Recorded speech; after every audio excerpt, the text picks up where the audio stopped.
সম্মানিত প্রিয় ভাইরা আমার, প্রিয় উপস্থিতি, আমার আল্লাহ রাব্বুল আলামিন পবিত্র কুরআনুল কারীমের 7 নম্বর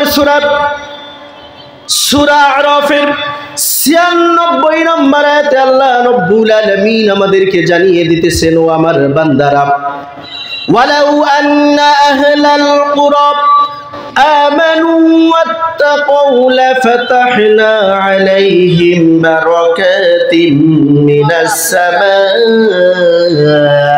ওয়াল আরদ। আমার আল্লাহ রাব্বুল আলামিন কত সুন্দর করে জানিয়ে দিলেন, ও আমার বান্দারা, জনপদের লোকেরা যদি ঈমান আনে আল্লাহর উপর, জোরে বলেন কার উপর?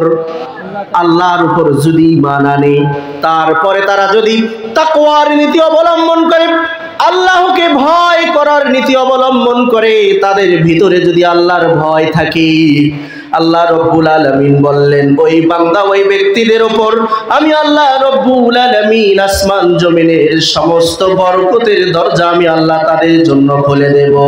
সুবহানাল্লাহ। আসসালামু আলাইকুম ওয়া রাহমাতুল্লাহি তাআলা ওয়া বারাকাতুহু।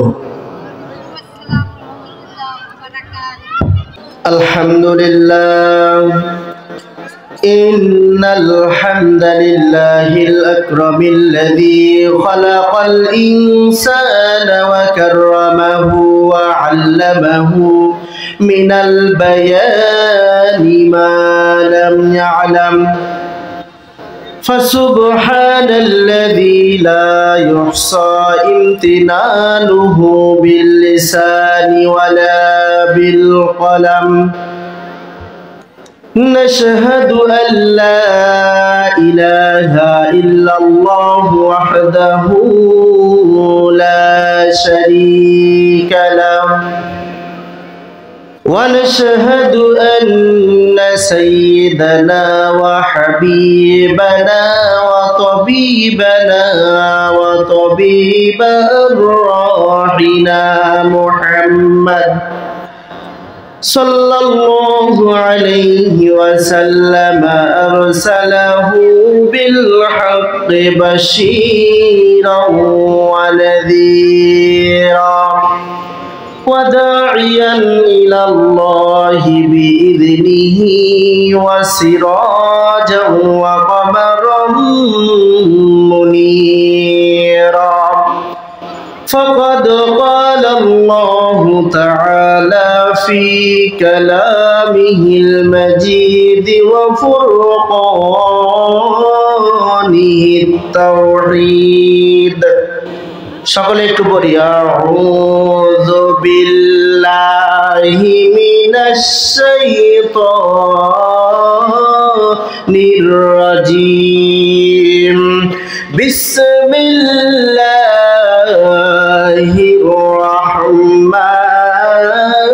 রাহমানির রহিম ওয়ালাউ আন্না আহলাল কুরা আমানু ওয়াত্তাকাউ লাফাতাহনা আলাইহিম বারাকাতিম মিনাস সামাই ওয়াল আরদ صدقت يا رب العالمين وقال رسول الله صلى الله عليه وسلم الجنة تحت أقدام الأمهات أو كما قال عليه الصلاة والسلام وقال تعالى في شان رسوله ومحبوبه صلى الله عليه وسلم إن الله وملائكته يصلون على النبي ইয়া আইয়ুহাল্লাযীনা আমানু সাল্লু আলাইহি ওয়া সাল্লিমু তাসলিমা। সকলে দরুদ ইব্রাহিম পড়ি। আল্লাহুম্মা সাল্লি আলা মুহাম্মাদিন ওয়া আলা আলি মুহাম্মাদ কামা সাল্লাইতা আলা ইব্রাহিম ওয়া আলা আলি ইব্রাহিম ইন্নাকা হামিদুম মাজিদ। আল্লাহুম্মা বারিক আলা মুহাম্মাদিন ওয়া আলা আলি মুহাম্মাদ কামা বারাকতা আলা ইব্রাহিম ওয়া আলা আলি ইব্রাহিম ইন্নাকা হামিদুম মাজিদ। যে ফুল যুগ যুগান্তরে খুশবু ছড়ায়, যে ফুল যুগ যুগান্তরে খুশবু ছড়ায়, একে শীষে ফুল আমি, একে শীষে ফুল মোরা মনেরি কাবায়। সবাই পড়েন। যে ফুল যুগ যুগান্তরে খুশবু ছড়ায়, হাবিবে খোদা তিনি নবী কমলিওয়ালা, তারি ছোঁয়াতে আজ দুনিয়া উজালা, তার প্রেমে পাগল আমি, তার প্রেমে পাগল আমি, কেঁদে যে বেড়াই। যে ফুল যুগ যুগান্তরে খুশবু ছড়ায়, যে ফুল যুগ যুগান্তরে খুশবু ছড়ায়। একটু কালেমা পড়ি। লা ইলাহা, জোরে লা ইলাহা, জোরে লা ইলাহা, লা ইলাহা ইল্লাল্লাহু মুহাম্মাদুর রাসূলুল্লাহ সাল্লাল্লাহু আলাইহি সাল্লাম। আলহামদুলিল্লাহ। সম্মানিত উপস্থিতি, সম্মানিত হাজিরিন, মুসলিম উম্মাহ খাতুনে জান্নাত হাফিজিয়া লিল্লাহ বোর্ডিং বালিকা এতিমখানা কওমি মাদ্রাসার উদ্যোগে আজকের এই এক বিশাল তাফসিরুল কোরআন মাহফিলের সম্মানিত সভাপতি আলহাজ ডাক্তার মোহাম্মদ আমিনুল ইসলাম, সাধারণ সম্পাদক হাজী কল্যাণ সংস্থা ইটাকুমার ইউনিয়ন এবং সাধারণ সম্পাদক অত্র মাদ্রাসা, আজকের এই তাফসিরুল কোরআন মাহফিলের সম্মানিত প্রধান অতিথি আলহাজ Mohammad Manjurul Islam Rasel, chairman welfare and tools, আজকের তাফসিরুল কোরআন মাহফিলের সম্মানিত প্রধান বক্তা আলহাজ হাফেজ মাওলানা মোহাম্মদ আবুল কালাম আজাদ সাহেব, যিনি কলকাতা ভারত থেকে এসে আমাদের সামনে আলোচনা পেশ করবেন। বিশেষ অতিথিবৃন্দ, সম্মানিত অতিথিবৃন্দ, আমন্ত্রিত অতিথিবৃন্দ সহ আমার সামনে উপবিষ্ট কোরআন প্রেমিক তাওহীদি জনতা, সকলের প্রতি আমার আবারও হৃদয় নিংড়ানো সশ্রদ্ধ ভালোবাসা এবং মহব্বতের সালাম। আসসালামু আলাইকুম ওয়া রাহমাতুল্লাহি তাআলা ওয়া বারাকাতুহু। আপনারা সকলে কেমন আছেন? আলহামদুলিল্লাহ। আলহামদুলিল্লাহ। আমরা শুকরিয়া আদায় করি সেই রব্বুল আলামিনের দরবারে যে আল্লাহ রব্বুল আলামিন আমাদেরকে দয়া করে, মায়া করে, একান্ত মহব্বত করে, ভালোবেসে কোরআনের বাগান, জান্নাতের বাগান, কোরআনের মাহফিলে এসে বসার মতো সুযোগ করে দিয়েছেন। এই কারণে সেই মহান রব্বুল আলামিনের দরবারে হৃদয়ের ভিতর থেকে সকলে কালিমাতুশ শুকর আদায় করি, সকলে চিল্লায় বলি আলহামদুলিল্লাহ। দরুদ এবং সালাম প্রেরণ করি আমাদের সেই নবীর জন্য, যে নবী পৃথিবীতে এসে আমাদেরকে জান্নাতে যাওয়ার রাস্তাটা দেখিয়ে দিয়ে গিয়েছেন।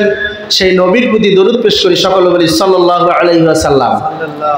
সম্মানিত প্রিয় উপস্থিতি, আসলে তাফসিরুল কোরআন মাহফিলগুলোতে মানুষ সাধারণত প্রধান বক্তার উদ্দেশ্য করে আসে, ঠিক কিনা বলেন? সত্য কথা যেটা সেটাই বলতে হবে। প্রধান বক্তার উদ্দেশ্য করে আসে, প্রধান বক্তা কখন উঠবে, প্রধান বক্তা কখন আলোচনা রাখবে, ওই চিন্তা ভাবনা করে মানুষ মাহফিলগুলোতে আসে। কেউ যদি আগেও আসে, তারা আশেপাশে রাস্তাঘাটে ঘোরাফেরা করে, দোকানপাটে চায়ের দোকানে আড্ডা মারে, ঘোরাফেরা করে, চিন্তা করে না দ্বিতীয় বক্তা তৃতীয় বক্তার আলোচনা শুনবো না, প্রধান বক্তা যখন উঠবে তখন গিয়ে মাহফিল প্যান্ডেলে বসবো। এরকম চিন্তা করে কি করে না? অনেকেই করে। সম্মানিত প্রিয় ভাইরা আমার, আমি প্রায় মাহফিলে এই কথাটাই বলি, কোরআনের কথা প্রধান বক্তা বলুক আর দ্বিতীয় বক্তা বলুক আর তৃতীয় বক্তা বলুক, বলেন তো যে ব্যক্তি কোরআনের কথা বলুক না কেন, শুনলে সওয়াব আছে না নাই? জোরে বলতে হবে, আছে না নাই? যেই বলুক না কেন, কোরআনের কথা শুনলে সওয়াব আছে। সম্মানিত প্রিয় ভাইরা আমার, এটা আমি বলতেছি না, আল্লাহ রাব্বুল আলামিন আমাদেরকে বলতেছেন, শোনেন। আমার আল্লাহ রাব্বুল আলামিন পবিত্র কোরআনুল কারীমের সূরা আরাফের মধ্যে কত সুন্দর করে ঘোষণা দিয়েছেন, ও আমার বান্দারা, ওয়া ইযা কুরিআল কুরআনু ফাসতামিউ লাহু ওয়া আনসিতু লাআল্লাকুম তুরহামুন।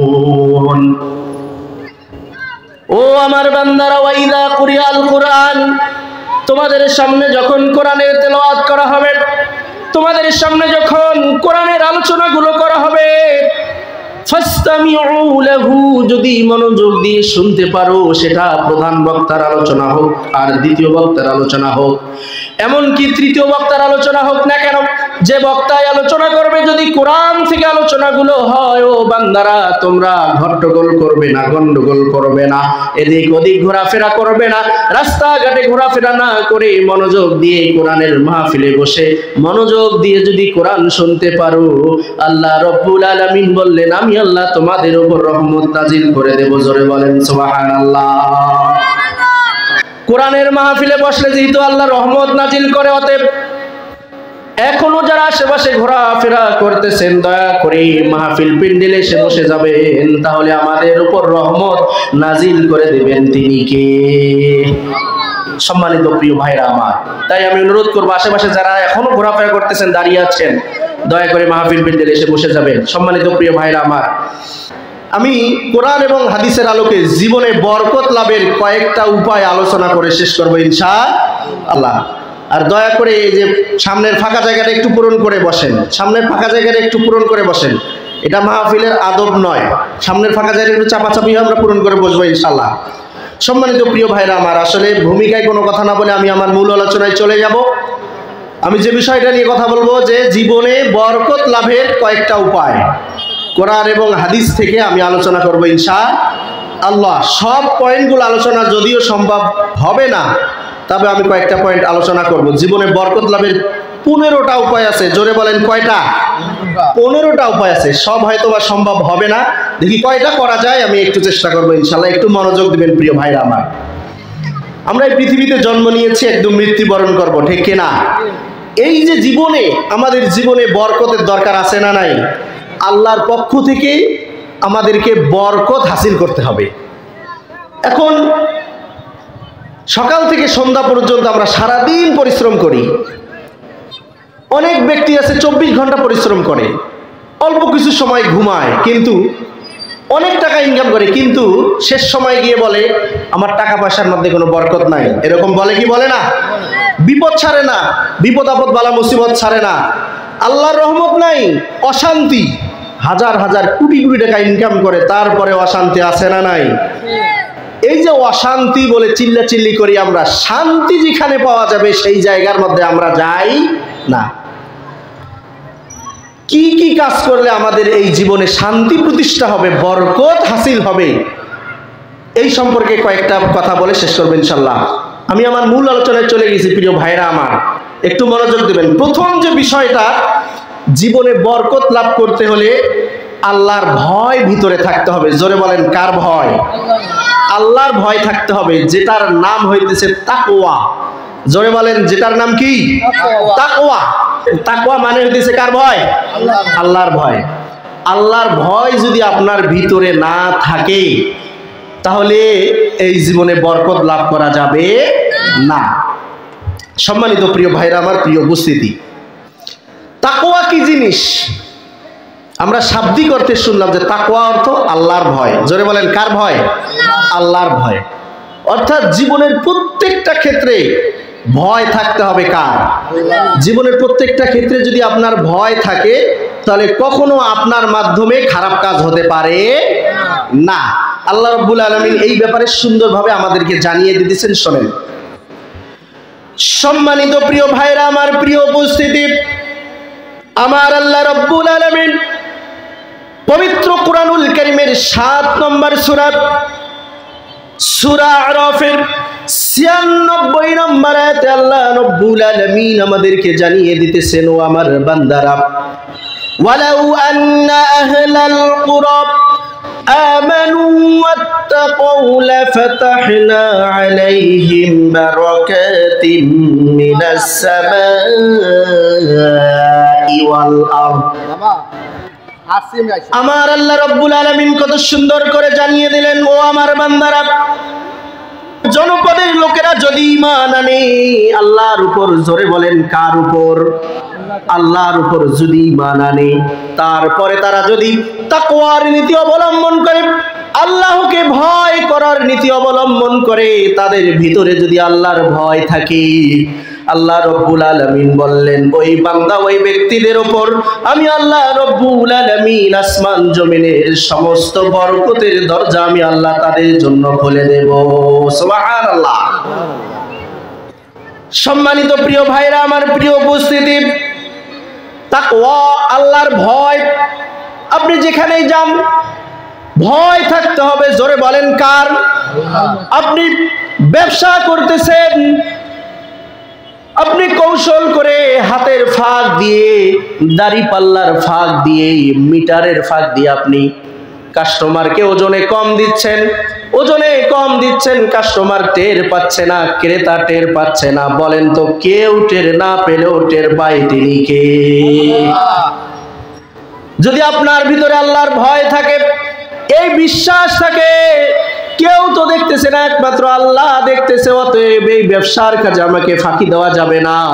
আর যদি ব্যবসার কাজে ফাঁকি দেই, পৃথিবীর কেউ না দেখলেও দেখেন তিনি কে। প্রত্যেকটা ক্ষেত্রে আল্লাহকে ভয় করতে হবে। এই ভয়টা কি রকম করতে হবে? একটা হাদিস থেকে আমরা জানতে পারবো। সম্মানিত প্রিয় ভাইরা, আমার একটু মনোযোগ দিবেন। হাদিসটা এসেছে সুনানে বাইহাকি শরীফে। সুনানে বাইহাকি শরীফের একটা হাদিস, বিশ্বনবী সাল্লাল্লাহু আলাইহি ওয়াসাল্লামের একজন সাহাবী হযরতে আব্দুল্লাহ ইবনে আমর রাদিয়াল্লাহু তাআলা আনহু তার সাথী সঙ্গীদেরকে নিয়ে সফরে বের হয়েছেন। প্রতিমধ্যে দুপুরের খাবারের সময় হয়ে গিয়েছে, মরুভূমিতে দুপুরের খাবারের সময় হয়ে গিয়েছে। সাথী সঙ্গীদেরকে বললেন, ও সাথী সঙ্গীরা, এইখানে তোমরা তাবু গাড়ো, দস্তরখানা বিছাও, তারপরে খাবারের আইটেম গুলো তোমরা সাজাও, আমরা এখন এখানে লাঞ্চ করব, দুপুরের খাবার খাবো। হযরতে আব্দুল্লাহ ইবনে আমর রাদিয়াল্লাহু তাআলা আনহু দস্তরখানা বিছালেন, খাবার শুরু করবেন। এমত অবস্থায় দেখতে পেলেন একটা রাখাল মেষ চড়াচ্ছে, একটা রাখাল ছাগল চড়াচ্ছে। হঠাৎ করে রাখালের দিকে তাকিয়ে হযরত আব্দুল্লাহ ইবনে আমর বললেন, ও রাখাল এইদিকে আসো, ও রাখাল এইদিকে আসো, তোমার চেহারা দেখে রুগ্ন খুশক দেখা যাচ্ছে, মনে হয় কতক্ষণ ধরে তুমি কোনো খাবার খাও না। দুপুরের খাবারের সময় হয়ে গিয়েছে, আমরা খাবার খাওয়ার জন্য বসেছি। ও রাখাল, তুমি চাইলে আমাদের সাথে খাবার খেতে পারো। সুবহানাল্লাহ। তোমাকে আমরা খাবারের ইনভাইট করলাম, দাওয়াত দিলাম, আমার সঙ্গে খাবার খেতে পারো। তখন ওই রাখাল হযরতে আব্দুল্লাহ ইবনে আমর রাদিয়াল্লাহু তাআলা আনহুকে বলল, ও পথিক, তুমি কে? তোমাকে তো আমি চিনি না, জানি না, তুমি আমাকে ইনভাইট করেছো, দাওয়াত দিয়েছো, শুকরিয়া, আলহামদুলিল্লাহ, তোমাকে ধন্যবাদ। কিন্তু পথিক, আমি আজকে রোজা রেখেছি, যার কারণে তোমার সঙ্গে আমি দুপুরের খাবারটা খেতে পারতেছি না। আমি কি রেখেছি? রোজা রেখেছি। তখন আব্দুল্লাহ ইবনে আমর বলল, এটা তো রমজান মাস নয়, নিশ্চয়ই তুমি নফল রোজা রেখেছো। নফল রোজা ভাঙলে কোনো সমস্যা হবে না, নফল রোজা ভাঙলে কিছু হবে না, তুমি আমাদের সঙ্গে খেতে পারো, কোনো সমস্যা নাই। তখন ওই রাখাল আব্দুল্লাহ ইবনে আমরকে বলল, ও পথিক, আমি ওই দিনের জন্য রোজা রাখতেছি, ওই দিনের জন্য আমল করতেছি যেই দিন মানুষের আমল ছাড়া অন্য কিছু কাজে লাগবে না, যেই দিন মানুষের আমল ছাড়া অন্য কিছু উপকারে আসবে না, ওই কিয়ামতের দিনের পরকালের জন্য আজকে আমি আমল করতেছি, রোজা রাখতেছি। সুবহানাল্লাহ। অতএব তোমার সঙ্গে আমি খাবার খেতে পারবো না, আমার আমলের দরকার আছে।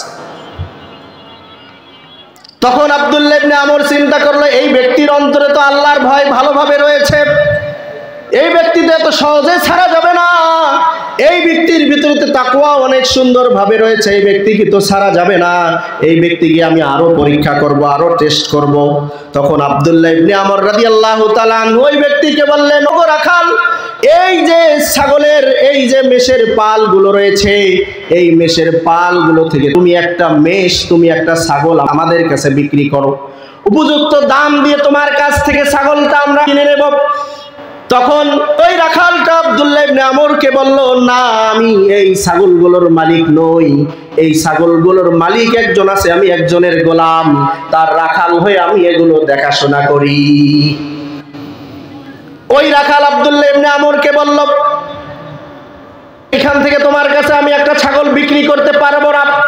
তখন আব্দুল্লাহ ইবনে আমর বলল, এখান থেকে যদি একটা ছাগল আমার কাছে বিক্রি করে দাও কোনো সমস্যা নাই, এখান থেকে একটা ছাগল বিক্রি করে দাও, আমরা তোমাকে উপযুক্ত টাকা দেব, বরঞ্চ আমরা এই ছাগলটা জবেহ করে এখান থেকে কিছু গোশত তোমাকে হাদিয়া দেব, এই গোশতটা নিয়ে তুমি ইফতারিতে তোমার পরিবারকে নিয়ে তুমি খেতে পারবে।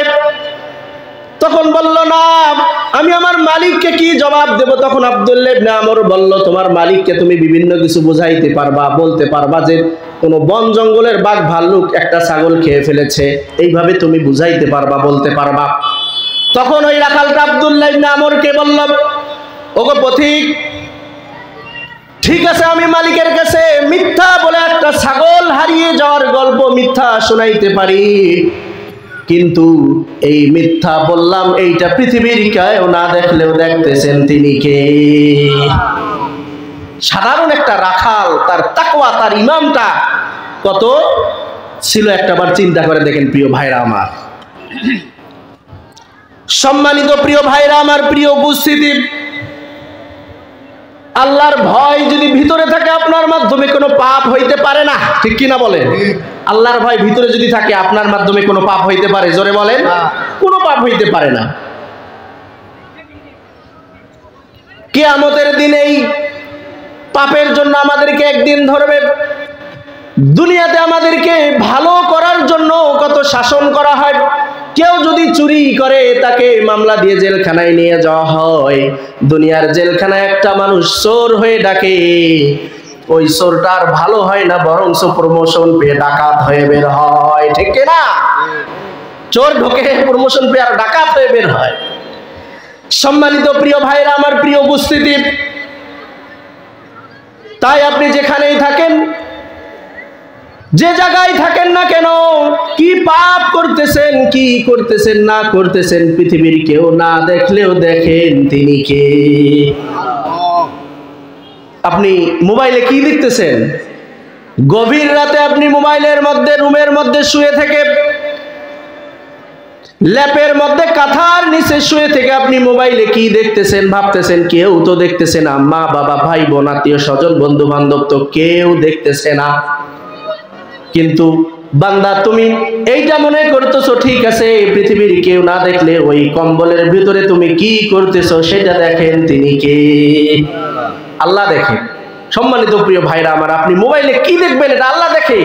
অতএব মোবাইলে আজে বাজে জিনিস দেখা যাবে, গান বাজনা শোনা যাবে, মোবাইল ইসলামী সঙ্গীত ওয়াজগুলো আপনি ডাউনলোড দিয়ে সরাসরি ইউটিউবে গিয়ে সার্চ দিয়ে ইসলামী সঙ্গীত ওয়াজগুলো দেখেন, ওয়াজ শুনলে আপনার ঈমান বৃদ্ধি করে দেবেন তিনি কে? আল্লাহ। সম্মানিত প্রিয় ভাইরা আমার, এই কারণে আল্লাহর ভয় যাদের ভিতরে থাকবে, আল্লাহ রাব্বুল আলামিন বলেছেন যে ওই ব্যক্তিটা আমি আল্লাহর বন্ধু। সুবহানাল্লাহ পড়বেন না? সুবহানাল্লাহ।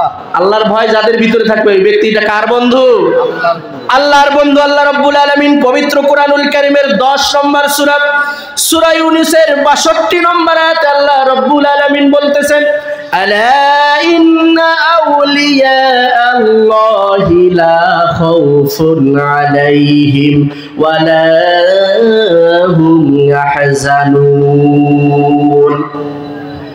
আমার ভাইরা, আল্লাহ রাব্বুল আলামিন বলতেছেন,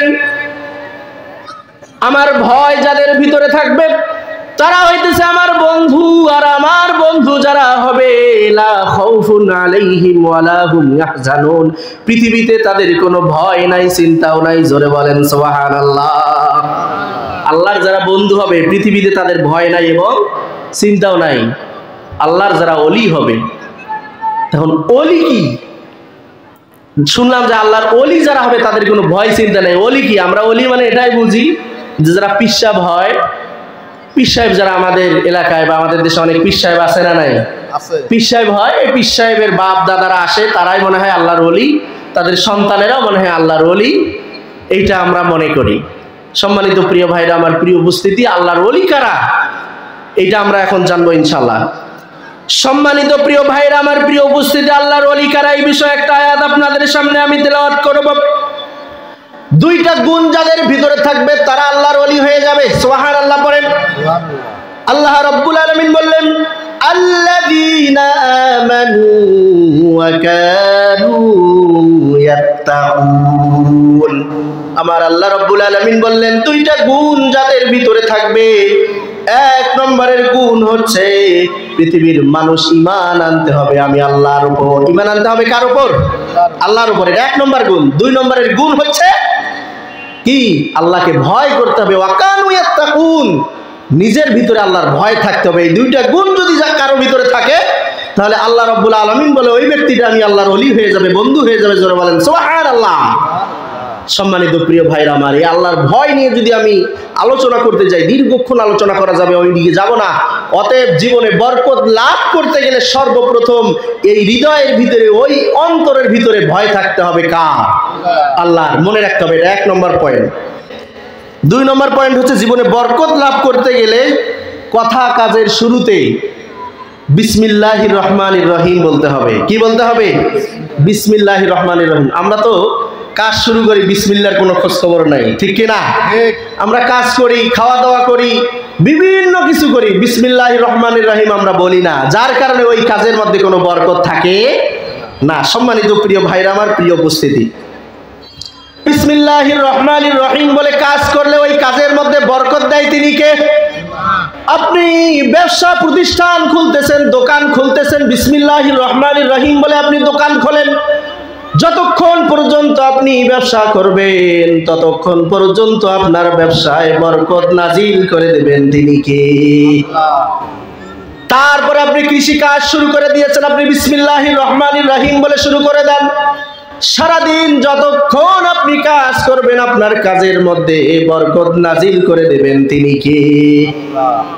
আপনি যে কাজেই করেন না কেন, আপনি বিসমিল্লাহির রহমানির রহিম বলে আপনি কাজ শুরু করে দেন, সেই কাজের মধ্যে বরকত দেবেন তিনি কে? আমরা বিসমিল্লাহির রহমানির রহিমের অভ্যাস গড়ে তুলি না, আল্লাহর নামের অভ্যাস আমরা গড়ে তুলি না। যখন আমরা বাড়িতে প্রবেশ করি, ঘরের মধ্যে আমরা যখন প্রবেশ করি, বিসমিল্লাহির রহমানির রহিম বলি না। এই ব্যাপারে একটা হাদিস আপনাদেরকে শোনাবো। সম্মানিত প্রিয় ভাইরা আমার, সহিহ মুসলিম শরীফের 2018 নম্বর হাদিস,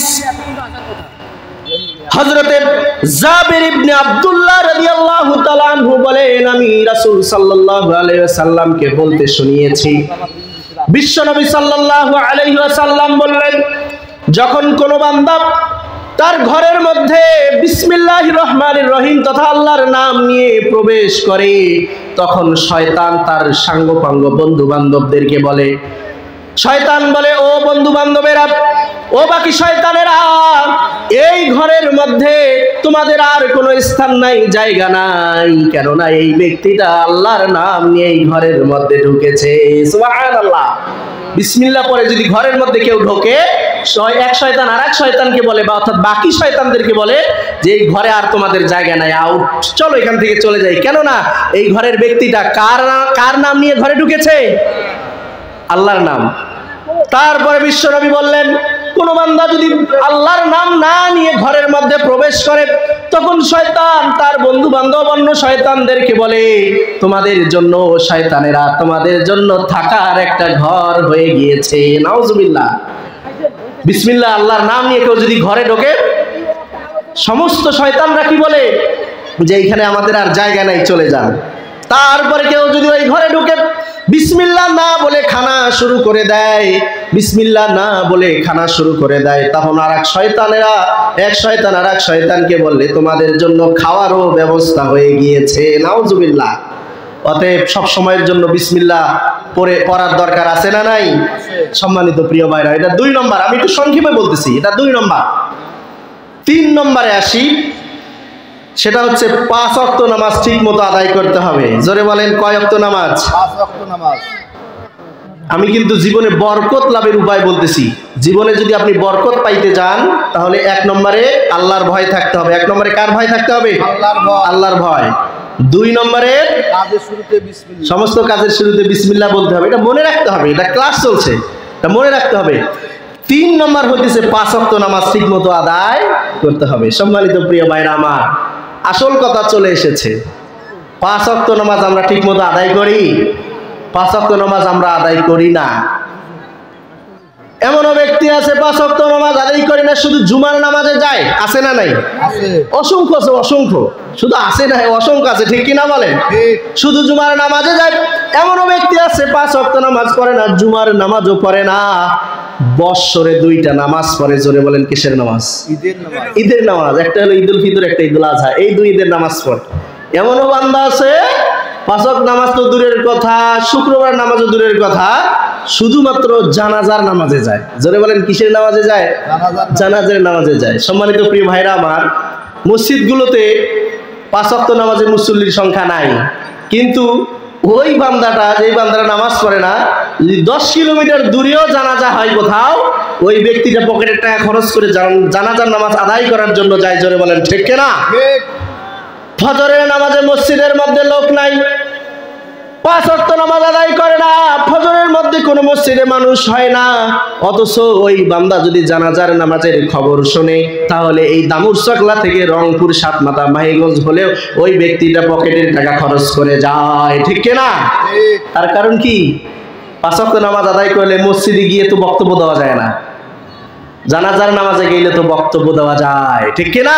ঠিক। জানাজার নামাজে গেলে বক্তব্য দেওয়া যায়, 5 ওয়াক্ত নামাজে গেলে কি বক্তব্য দেওয়া যায় না।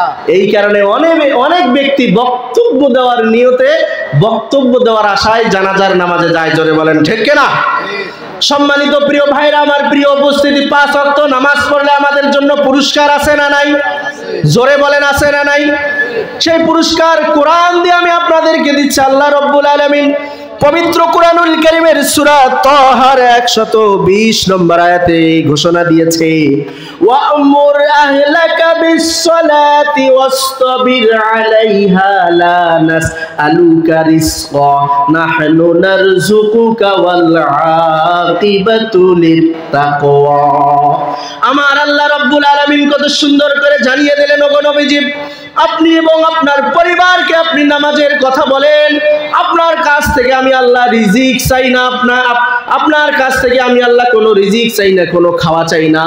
আল্লাহ কি মানুষের কাছ থেকে কোনো রিজিক চান নাকি? আল্লাহ কি মানুষের কাছ থেকে রিজিক চায়? আল্লাহর কি রিজিকের প্রয়োজন আছে?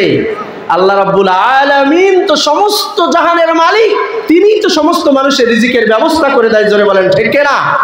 আমি মানুষের কাছ থেকে রিজিক চাই না।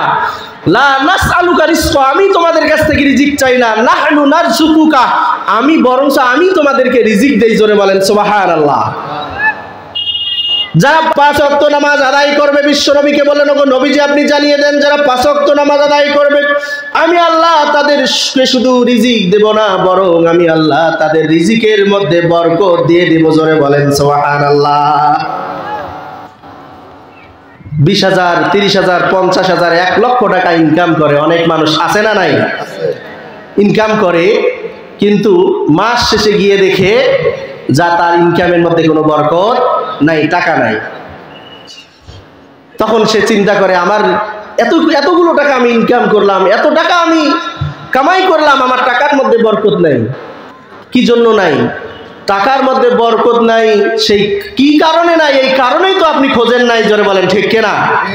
আপনি কার বরকত হাসিলের জায়গায় নাই, সে আপনি বরকত চাইবেন, সেইটা কি হতে পারে? কথা বলেন, হতে পারে? হতে পারে না। সম্মানিত প্রিয় ভাইরা আমার, এই কারণে 5 ওয়াক্ত নামাজ আদায় করতে হবে। কোন বান্দা যদি 5 ওয়াক্ত নামাজ সঠিকভাবে আদায় করতে পারে, বিশ্বনবী সাল্লাল্লাহু আলাইহি ওয়াসাল্লাম বলেছেন, বিশ্বনবী সাল্লাল্লাহু আলাইহি ওয়াসাল্লাম বলেছেন, আউয়ালু মা ইউহাসাবু বিহিল আবদু ইয়াউমাল কিয়ামাতিস সালাত। কিয়ামতের দিন যেহেতু সর্বপ্রথম বান্দার নামাজের হিসাব হবে, আর যে বান্দার নামাজ ঠিক থাকবে তার ঈমান ঠিক থাকবে, জোরে বলেন ঠিক কিনা? যার নামাজ ঠিক থাকবে তার কি ঠিক থাকবে? ঈমান ঠিক থাকবে। বিশ্বনবী সাল্লাল্লাহু আলাইহি সাল্লাম বলেছেন, মান তারাকা সালাতা মুতাআম্মিদান ফাকাদ কাফারা। ঈমানদার এবং কাফেরদের মাঝে পার্থক্য হইতেছে নামাজ, জোরে বলেন ঠিক কিনা? ঈমানদার এবং মুসলমানদের কাফেরদের মধ্যে পার্থক্য কি? জোরে বলেন, নামাজ। কোন ব্যক্তি যদি 5 ওয়াক্ত নামাজ আদায় করে সে ঈমানদার, আর যে 5 ওয়াক্ত নামাজ আদায় করবে না, জোরে বলেন সে কি? কাফের সমতুল্য। সম্মানিত প্রিয় ভাইরা আমার, প্রিয় উপস্থিতি, এই কারণে আমাদেরকে 5 ওয়াক্ত নামাজ আদায় করতে হবে যদি জীবনে আমরা বরকত হাসিল করতে চাই। কত নামাজ কাজা হয়ে গেল, ফজর কাজা হয়ে গেল, জোহর কাজা হয়ে গেল, আসর কাজা হয়ে গেল, মাগরিবের খোঁজ নাই, সার সময় ঘুমিয়ে পড়ি। সম্মানিত প্রিয় ভাইরা আমার, আমাদের জাতীয় কবি কাজী নজরুল ইসলাম কত সুন্দরভাবে আমাদেরকে বলেছিলেন, ঘুমাইয়া কাজা করেছো ফজর, তখনও জাগনি, যখনই জোহর, হেলায় খেলায় কেটেছে আসর, মাগরিবের এই শুনিয়া যান, এখনো জামাতে হওরে শামিল, এখনো সাথে আসে স্থান, বাজিছে দামামা বাদরে আমামা, শির উঁচু করি মুসলমান, দাওয়াত এসেছে নায়া জামানার বাঙ্গা কেল্লায় ওরে নিশান, ঠিক কিনা? জীবনে বরকত হাসিল করতে গেলে 3 নম্বরে 5 ওয়াক্ত নামাজ আদায় করতে হবে, জোরে বলেন ঠিক কিনা? তাহলে আজ থেকে আমরা সকলে 5 ওয়াক্ত নামাজ আদায় করবো তো ইনশাআল্লাহ? ইনশাআল্লাহ। আল্লাহ কবুল করুক, জোরে বলেন আল্লাহুম্মা আমিন। এটা 3 নম্বরে গেল। 4 নম্বরে জীবনে বরকত লাভ করতে গেলে কোরআনের সঙ্গে সম্পর্ক রাখতে হবে। কিসের সঙ্গে? জোরে বলেন, কিসের সঙ্গে সম্পর্ক রাখতে হবে? কোরআনের সঙ্গে সম্পর্ক রাখতে হবে। কোরআনের সঙ্গে আমাদের সম্পর্ক আছে?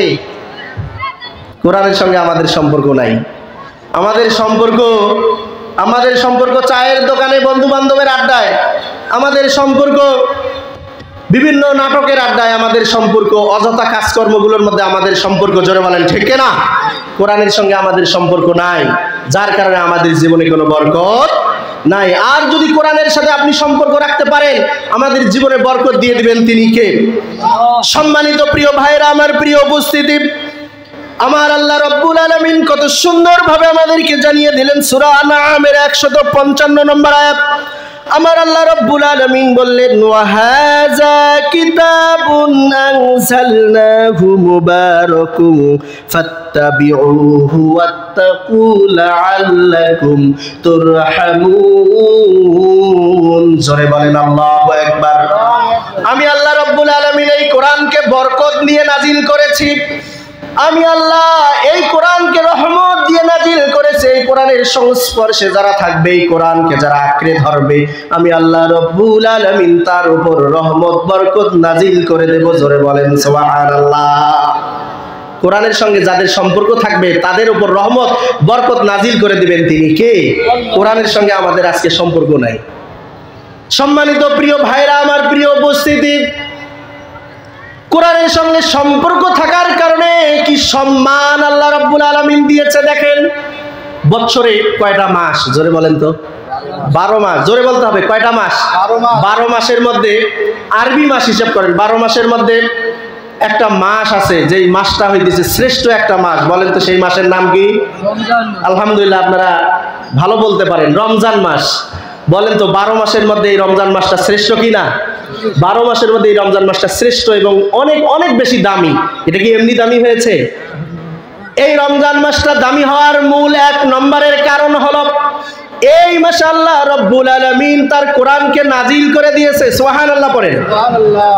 এই রমজান মাসটার দামি হওয়ার মূল কারণ কি? এই মাসে আল্লাহ রাব্বুল আলামিন কোরআনকে নাজিল করে দিয়েছে। সুবহানাল্লাহ। আমার আল্লাহ রাব্বুল আলামিন সূরা বাকারার মধ্যে 2 নম্বর পারা 7 নম্বর পৃষ্ঠার প্রথম লাইনে আল্লাহ রাব্বুল আলামিন জানিয়ে দিয়েছেন শাহরু রমাদানাল্লাযী উনজিলা ফীহিল কুরআনু হুদাল লিন-নাসি ওয়া বাইয়িনাতিন মিনাল হুদা ওয়াল ফুরকান। আল্লাহ রাব্বুল আলামিন বলতেছে আমি আল্লাহ এই রমজান মাসে কোরআনকে নাজিল করে দিয়েছি। জোরে বলেন সুবহানাল্লাহ। এই কোরআন রমজান মাসে নাজিল হওয়ার কারণে রমজানের দাম বাড়িয়ে দিয়েছেন তিনি কে? আল্লাহ। সম্মানিত প্রিয় ভাইরা আমার, শুধু তাই নয়, বৎসরে কয়টা রাত হয় বলেন তো দেখি? এক বছরে কয়টা রাত হয় বলেন তো? বলেন দেখি। 365 দিন হলে তো 365টা রাত হবে না? এই 365টা রাতের মধ্যে একটা রাত আমার আল্লাহর কাছে শ্রেষ্ঠ বলতে হবে। সেই রাতটার নাম কি দেখি? কে বলতে পারে বলেন তো দেখি? শবে বরাত নয়, এই যে অনেকে বলতে পারছে শবে কদরের রাত, অর্থাৎ লাইলাতুল কদরের রাত, ঠিক কি না? এই লাইলাতুল কদরের রাত 365টা রাতের মধ্য থেকে নয়, 1000 মাসে যতগুলো রাত হয়, 1000 মাসে কত রাত হয় হিসাব করবেন, করে যতগুলো রাত হয় সমস্ত রাতের চাইতে এই লাইলাতুল কদরের রাতটা আমার আল্লাহর কাছে বেশি শ্রেষ্ঠ। জোরে বলেন সুবহানাল্লাহ। কিসের কারণে জানেন? কিসের কারণে? কোরআনের কারণে।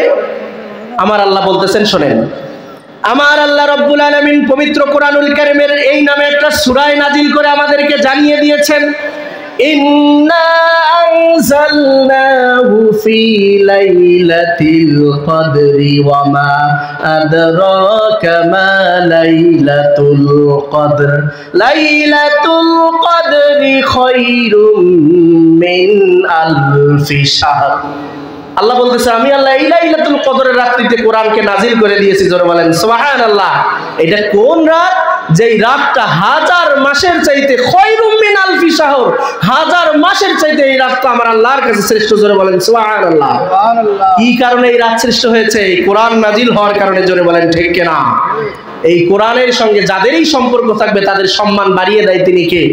এই যে দেখেন, এই যে আমি কাঠের একটা চেয়ারের মধ্যে, সোফার মধ্যে বসে আছি, এই যে কাঠের একটা টেবিল আমার সামনে এখানে রাখা আছে, এই চেয়ারের মধ্যে আমি বসে আছি, এই টেবিলের মধ্যে আমার পা লাগতেছে, এই টেবিলটাকে আমি কি চুমা খাইতেছি?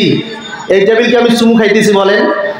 এই সোফার মধ্যে বসে আছি, পা লাগতেছে, টেবিলের মধ্যে পা লাগতেছে, আমি চুমু খাইতেছি না, সম্মান দেখাইতেছি না, বরঞ্চ এই সোফা এবং এই টেবিলের চাইতে অনেক কম দামে তৈরি করা একটা ছোট্ট একটা কাঠের রেহেল। আপনারা রেহেল চেনেন না? কাঠের রেহেল। বলেন তো এই কোরআনটা ওই রেহেলের উপর রাখার কারণে ওই রেহেলে যদি আপনি পা রাখেন, পা লেগে যায়, তাহলে ওই রেহেলটা বুকে নিয়ে আপনি চুমা খান কি খান না? জোরে বলেন। কিসের জন্য? কোরআনের সম্মানে। জোরে বলেন ঠিক কিনা? তাহলে একটা রেহেলের সঙ্গে যখন কোরআনের সম্পর্ক থাকার কারণে একটা রেহেলকে সম্মান করেন, কম দামি একটা জিনিসকে আপনি সম্মান করেন, বলেন তো এটা কিসের কারণে সম্মান বাড়িয়েছে? কোরআনের কারণে।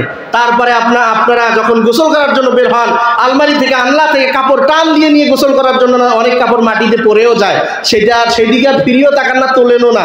কত দামি দামি কাপড় মাটিতে পড়ে যায়, আমরা তুলি না। কিন্তু এই কোরআনের কাভার, যে কাপড়টা আমরা ব্যবহার করি, কোরআনের গিলাফ হিসাবে আমরা কাভার ব্যবহার করি না অনেকে, এই কাপড়টা যখন পায়ের সঙ্গে লেগে যায় বা মাটিতে পড়ে থাকে, সঙ্গে সঙ্গে আমরা এই কাপড়টা দিয়ে চুমু খাই কি খাই না? জোরে বলেন। এই কাপড়টার দাম বেড়েছে কিসের কারণে? কোরআনের কারণে। সম্মানিত প্রিয় ভাইরা আমার, তাহলে কোরআনের সঙ্গে থাকলে সম্মান দাম আছে না নাই? জোরে বলেন। সম্মানিত প্রিয় ভাইরা আমার, প্রিয় উপস্থিতি, এই কোরআনকে আল্লাহ রাব্বুল আলামিন আরবি ভাষায় নাজিল করেছেন, ইংরেজিতে নয়, বাংলায় নয়, হিন্দিতে নয়, উর্দুতে নয়, ফার্সিতে নয়।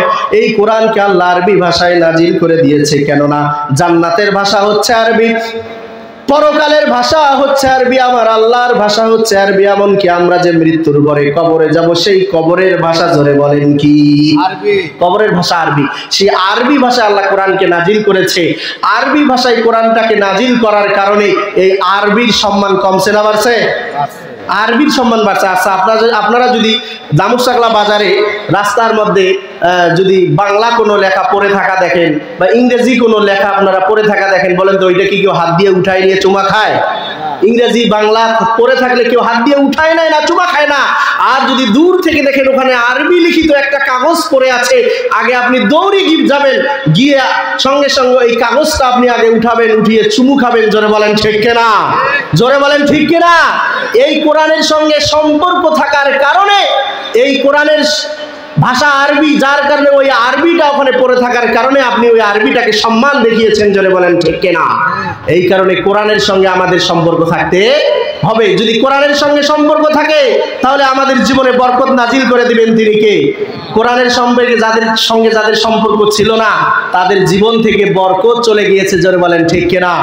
আর যদি আপনি কোরআনের সঙ্গে আপনি সম্পর্ক রাখতে পারতেন, কোরআনের পক্ষে থাকতে পারতেন, কোরআনের মাহফিলগুলো সুন্দরভাবে হতে দিতেন, কোরআনের মাহফিলে আপনি বাধা না দিতেন, তাহলে আপনার জীবনে বরকত দিয়ে ঢেলে দিতেন তিনি কে? কোরআনের সঙ্গে আমাদের সম্পর্ক নাই তো নাই, বরং কোরআনের আলোচনা যেইখানে হয় সেইখানে আরো বাধা সৃষ্টি করে। জোরে বলেন ঠিক কিনা? আরো জোরে বলতে হবে ঠিক কিনা? কোরআনের কথা শুনি না, কোরআন পড়ি না, কোরআন নিয়ে গবেষণা করি না, কোরআন নিয়ে জিন্দেগি পরিচালনা করি না, বরঞ্চ যারা কোরআনের কথা বলে, যারা কোরআনের পক্ষে অবস্থান নেয়, যারা কোরআনের আইন প্রতিষ্ঠার জন্য কাজ করে, আরো আমরা তাদের বিরুদ্ধে অবস্থান নেই। জোরে বলেন ঠিক কিনা? আরো জোরে বলতে হবে ঠিক কিনা? এই কারণেই তো আল্লাহ রাব্বুল আলামিন আপনাদের জীবন থেকে বরকত ছিনিয়ে নিয়েছে। জোরে বলেন ঠিক কিনা? সম্মানিত প্রিয় ভাইরা, আমার প্রিয় উপস্থিতি, কোরআনের সঙ্গে সম্পর্ক থাকতে হবে, তাহলে সম্মান বাড়িয়ে দিবেন তিনি কে? সম্মানিত ভাইরা, আমার সম্মানিত উপস্থিতি, কোরআনের সাথে যদি সম্পর্ক রাখতে পারি আমাদের সম্মান বাড়িয়ে দেবেন তিনি কে? আল্লাহ সম্মান বাড়িয়ে দিবেন। আর যদি কোরআনকে অপমান করি, কোরআনের সঙ্গে যদি আমাদের সম্পর্ক না থাকে, নবীকে যদি অপমান করি, তাহলে আমাদের জীবন থেকে বরকত ছিনিয়ে নেবেন তিনি কে? সম্মানিত প্রিয় ভাইরা, আমার প্রিয় উপস্থিতি, আমি একটা উদাহরণ দিব।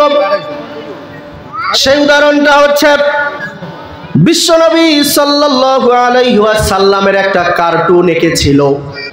সেই কার্টুনটা এঁকেছিল 2007 সালে সুইডেনের একজন কার্টুন আঁকে যিনি আর্টিস্ট, সে একটা কার্টুন এঁকেছিল বিশ্বনবী সাল্লাল্লাহু আলাইহি সাল্লামের 2007 সালে। কার্টুনটা আঁকার পরে তিনি নিজের বীরত্ব প্রকাশ করেছে, তিনি বডিগার্ড নিয়ে ঘুরেছে, বলেছে যদি আমার কেউ ক্ষতি করে, তাহলে এই কারণে তিনি বডিগার্ড নিয়ে ঘুরিয়েছে। আমার সঙ্গে বডিগার্ড সে আছে, সে আমার সঙ্গে বডিগার্ড আছে, আমার কেউ কোনো ক্ষতি করতে পারবে না।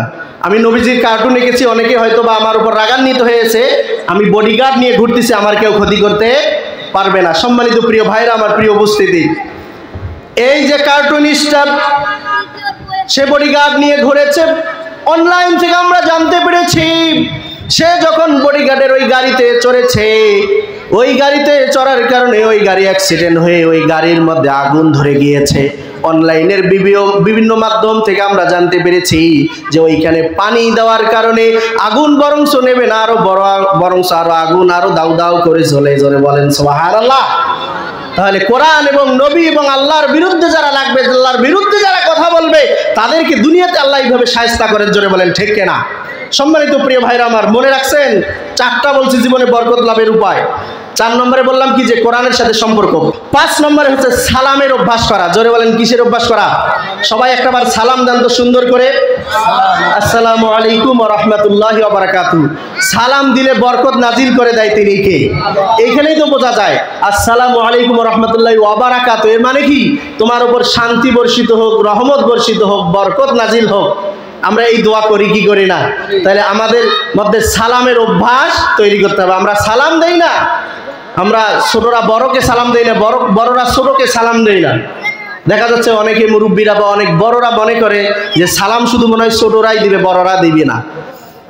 এক মুরব্বী রাস্তা দিয়ে যাচ্ছে, একটা যুবক ছেলে বা একটা ছোট একটা ছেলে ওখান দিয়ে যাচ্ছে, একটা যুবক ছেলে যাচ্ছে, সালাম দেয় নাই। মুরব্বী ওই ছেলেকে ধমক দিয়েছে, এই আমি একজন মুরব্বী মানুষ এখানে দাঁড়িয়েছি, তুমি আমাকে দেখে সালাম দিলা না কেন? তুমি কার বেটা? অমুক, তুমি তোমার বাপের নাম কি বলো?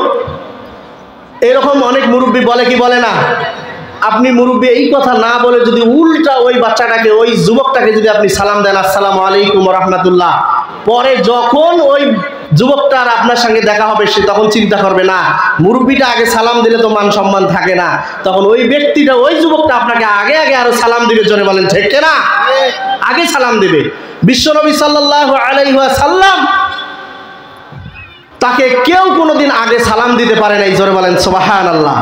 বিশ্বনবী সাল্লাল্লাহু আলাইহি ওয়াসাল্লাম সব সময় তিনি আগে আগে সালাম দিতেন, কারণ বিশ্বনবী সাল্লাল্লাহু আলাইহি ওয়াসাল্লাম বলেছেন যে আল বাদি বিস সালামি বারিউ মিনাল কিবরি, যে আগে আগে সালাম দিবে তাকে সমস্ত অহংকার থেকে সেই ব্যক্তিটা মুক্ত হয়ে যাবে। জোরে বলেন সুবহানাল্লাহ।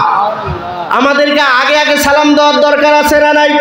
যে ব্যক্তিটা আগে সালাম দিবে সে ছোট হোক আর বড় হোক, যেই হোক না কেন, আল্লাহ রব্বুল আলামিন ওই ব্যক্তিটার কাছ থেকে সমস্ত অহংকার গুলো দূর করে দেবে। সুবহানাল্লাহ। অনেকে বাবা মা আছে, সন্তান আছে বাবা মাকে সালাম দেয় না। অনেকে বাবা মা আছে সন্তানদেরকে সালাম দেয় না। সালাম দেওয়ার ক্ষেত্রে কোনো ছোট বড় তারতম্য আছে? জোরে বলেন। যদি বাবা মা সন্তানকে সালাম দেয় যে বাবা আসসালামু আলাইকুম, অথবা মা তার মেয়েকে যদি বলে মা আসসালামু আলাইকুম, পরবর্তীতে ওই সন্তানে আপনাকে আগে সালাম দেওয়ার চেষ্টা করবে। জোরে বলেন ঠিক কিনা? আমরা পদ্ধতিটা চেঞ্জ করে ফেলেছি, যার কারণে সালামের প্রচলন নাই। সম্মানিত প্রিয় ভাইরা আমার, আমি একদম সংক্ষেপে শেষ করছি। তাহলে 5 নম্বরে সালামের অভ্যাস আমাদেরকে গড়ে তুলতে হবে। সালামের অভ্যাস যদি গড়ে তুলি আমাদের উপর বরকত নাজিল করে দিবেন তিনি কে? এটা 5 নম্বর। 6 নম্বরে হচ্ছে যে কোনো কাজ সকাল সকাল করতে হবে। আমরা তো কাজের ক্ষেত্রে অনেক অলসতা করি, যার কারণে বিশেষ করে বাংলাদেশের মানুষ অন্য অন্য দেশের চাইতে অনেক পিছিয়ে রয়েছে। জোরে বলেন ঠিক কিনা? আপনারা চায়নার দিকে তাকান, আমেরিকার দিকে তাকান, জাপানের দিকে তাকান, প্রযুক্তির দিক থেকে, উন্নতির দিক থেকে তারা আমাদের চাইতে কতটা এগিয়ে আছে। জোরে বলেন ঠিক কিনা? তাদের খোঁজ খবর নিয়ে দেখেন, কাজ ছাড়া তাদের কোনো কথাই নাই। আর আমাদের নবাবের বেটার 10টার আগে কোনো ঘুমেই ভাঙে না। জোরে বলেন ঠিক কিনা? 10টার আগে কোনো ঘুমেই ভাঙে না। সকাল সকাল কাজ করতে হবে, কেননা সকাল সকাল যে ব্যক্তি কাজ করবে তার উপর রহমত এবং বরকত নাজিল করে দিবেন তিনি কে? কেননা সকালের সেই শীতল আবহাওয়া, সকালের এই বাতাস, এইটা মুমিন বান্দাদের জন্য অনেক বেশি উপকার। জোরে বলেন সুবহানাল্লাহ। কেননা ফজরের নামাজের পরের আবহাওয়া শীতল। অনেক যারা ফজর নামাজের পরে একটু রাস্তা হাঁটাহাঁটি করেন তারা বলেন দেখি ফজরের পরে ওই সময়টা ভালো লাগে কি লাগে না? জোরে বলেন ভালো লাগে কি লাগে না? ভালো লাগে। কেননা সকালের আবহাওয়ার মধ্যে মুনাফিকদের নিঃশ্বাস, বিষাক্ত নিঃশ্বাস থাকে না, যার কারণে সকালের আবহাওয়াটা অনেক সুন্দর হয় এবং ভালো হয়। এই কারণে সকাল সকাল আমাদের কাজ শুরু করতে হবে। আমরা অলসতা করি, যার কারণে আমরা অনেক দূর পিছিয়ে আছি। জোরে বলেন ঠিক কিনা? সম্মানিত প্রিয় ভাইরা আমার, এই কারণে আমাদের কাজগুলো সকাল সকাল শুরু করতে হবে। তারপরে 8 নম্বরে হচ্ছে ভরসা করতে হবে আল্লাহর উপর। ভরসা করতে হবে কার উপর? আল্লাহর উপর ভরসা করতে হবে। সম্মানিত হাজিরিন, আমার আল্লাহ রব্বুল আলামিন কত সুন্দর করে আমাদেরকে জানিয়ে দিয়েছেন, শোনেন। আমার আল্লাহ রব্বুল আলামিন বলেন, وَمَن يَتَوَكَّلْ عَلَى اللَّهِ فَهُوَ حَسْبُهُ إِنَّ اللَّهَ بَالِغُ أَمْرِهِ قَدْ جَعَلَ اللَّهُ لِكُلِّ شَيْءٍ قَدْرًا। আমার আল্লাহ রব্বুল আলামিন বললেন, যে ব্যক্তিটা ভরসা করবে আমি আল্লাহর উপর, আমি আল্লাহ রব্বুল আলামিন ওই ব্যক্তির জন্য যথেষ্ট হয়ে যাব। জোরে বলেন সুবহানাল্লাহ। তাহলে আল্লাহর উপর যদি আমরা ভরসা করি তাহলে আমাদের জন্য কে যথেষ্ট হবেন? আল্লাহই যথেষ্ট হয়ে যাবেন। আমরা আল্লাহর উপর ভরসা করি না। আমরা আল্লাহর উপর ভরসা করি না। বিপদ আসুক, বালা মুসিবত আসুক, জুলুম আসুক, নির্যাতন আসুক, যে অবস্থার মধ্যেই থাকি না কেন ভরসা করতে হবে, ধৈর্য ধরতে হবে। কার উপর? জোরে বলে আল্লাহর উপর। যদি ধৈর্য ধরতে পারি অবশ্যই আল্লাহ রাব্বুল আলামিন আমাদেরকে বিজয় দান করে দেবে। জোরে বলেন ঠিক কিনা? আমরা আল্লাহর ভরসা থেকে অনেক দূরে সরে গিয়েছি। সম্মানিত প্রিয় ভাইরা আমার, অতএব জীবনের প্রত্যেকটা ক্ষেত্রে আমাদেরকে আল্লাহর উপর ভরসা করতে হবে। জীবনের মালিক একমাত্র আল্লাহ, মৃত্যুর মালিকও একমাত্র আল্লাহ। জোরে বলেন ঠিক কিনা? আল্লাহ না চাওয়া পর্যন্ত কখনো আমাদের মৃত্যু হতে পারে না। আল্লাহ যখনই চাবে আমাদের মৃত্যু হবে তখনই হবে।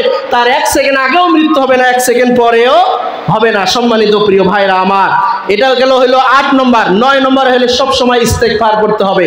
সুবহানাল্লাহ, আলহামদুলিল্লাহ, লা ইলাহা ইল্লাল্লাহু আল্লাহু আকবার। এটা 9 নম্বর। 10 নম্বরে হলো হালাল পন্থায় উপার্জন করতে হবে। কোন পন্থায় উপার্জন করতে হবে? হালাল পন্থায় উপার্জন করতে হবে। হারাম পন্থায় উপার্জন করা যাবে না। তারপরে 11 নম্বর হইতেছে বেশি বেশি করে দান করতে হবে। বেশি বেশি করে কি করতে হবে? দান করতে হবে। বেশি বেশি করে যদি দান করতে পারি আমাদের জীবনের বরকতের দরজা খুলে দেবেন তিনি কে? আল্লাহ। সম্মানিত প্রিয় ভাইরা আমার, 11 নম্বরে গেল। 12 নম্বর হইতেছে সময়ের মূল্য দিতে হবে। আমাদের সময়ের মূল্য নাই। সময়ের মূল্য যদি আমরা দিতে পারি তাহলে ঠিকঠাক মতো বক্তারা মাহফিলে স্টেজে উঠতে পারে, ঠিকঠাক মতো আপনারা আলোচনা শুনে বাড়ি গিয়ে ঘুমিয়ে ফজরের নামাজ আদায় করতে পারেন। জোরে বলেন ঠিক কিনা? সময়ের মূল্যের উদাহরণ দিতে গেলে অনেক দিতে পারবো, এটা একটা দিলাম আর কি। সম্মানিত প্রিয় ভাইরা আমার, সময়ের মূল্য দিতে হবে। 13 নম্বরে বেশি বেশি করে আল্লাহর শুকরিয়া আদায় করতে হবে। জোরে বলেন ঠিক কিনা? আল্লাহ যে অবস্থায় রাখছে শুকরিয়া আদায় করতে হবে কার? আল্লাহর। 14 নম্বরে হচ্ছে সব সময়ের জন্য বরকতময় জায়গায় বরকতের তালাশ করতে হবে। এইটা গেল 14 নম্বর। 15 নম্বর হচ্ছে বরকতের জন্য আল্লাহর কাছে কি করতে হবে? দোয়া করতে হবে। বরকতের জন্য আল্লাহর কাছে কি করতে হবে? দোয়া করতে হবে।